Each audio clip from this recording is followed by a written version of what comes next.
We live in a free will universe. The forces of darkness, they're fine seducing you. They're fine tricking you. So if you imagine, like, let's take this scenario where this man is all hot and bothered and he's totally turned on by this woman and all he can think of is having sex with her. That's it. And it's so overpowering that he's willing to tell her he loves her, even if he doesn't. He's willing to tell her that he's single, even if he isn't. He's willing to tell her that he will marry her, even if he has no intention of doing so. He's willing to tell her that, you know, he's a millionaire, even if he isn't. That there's this element of seduction. And seduction, like if you listen to pickup artists talking about this, they talk about the psychological games that they will play with their targets in order to break down their defenses and be able to have sex with them. And I believe that that is actually what's happening in this spiritual war. That there are certain kinds of activities, there's certain kinds of behaviors, there's certain kinds of media, there's certain kinds of drugs that become conduits, become gateways to the next thing, to the next thing, to the next thing. Almost like a seduction. Like the pickup artist wouldn't just go to, right, take off your clothes, let's get in bed. No, it starts much earlier and much more subtly than that. A person who is an alcoholic, they're not just a drink here and there, but they're an alcoholic. They're drinking every single day, for example, or they're drinking to excess. You know, they're having hangovers in the morning. They might be blacking out. Well, first of all, the alcohol is weakening that person's body. Secondly, the addiction itself is creating a kind of mental weakness. They can't resist this thing. They keep saying yes to something even though they know it's bad for them and it makes them feel horrible. The alcohol is perhaps causing them to do things that they wouldn't do if they weren't under the influence of alcohol. They might be having casual sex, wake up in the morning and feel horrible about themselves. They might tell lies when they're under the influence of alcohol. They might steal something. They might crash their car into someone else and then take off. Who knows? But we all, I think, get the idea that a person under the influence of alcohol, just also called spirits, isn't quite themselves.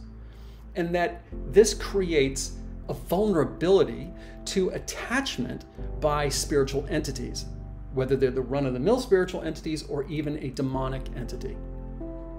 And can lead them, like a seduction, from the alcohol to the next step, to the next step, to the next step. And I think it extends beyond drugs, beyond alcohol, into other things, like the media.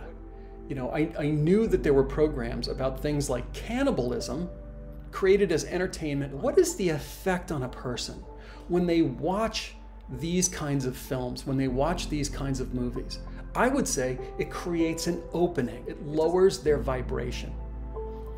You know, back to quotes from the Bible, there's something which is put on the whole armor of God.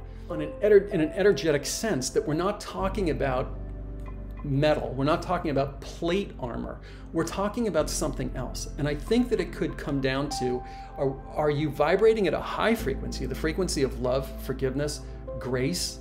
Are you beauty? Are you vibrating at the frequency of hate, anger, rage, fear, resentment?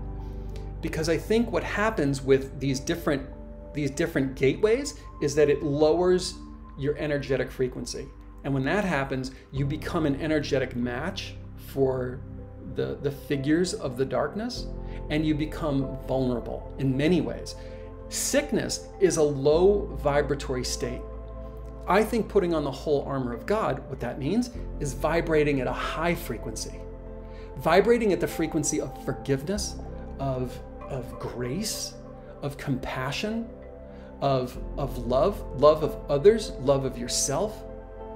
And that is not a match for those lower frequencies. Those entities want nothing to do with you if you're vibrating at this really high frequency.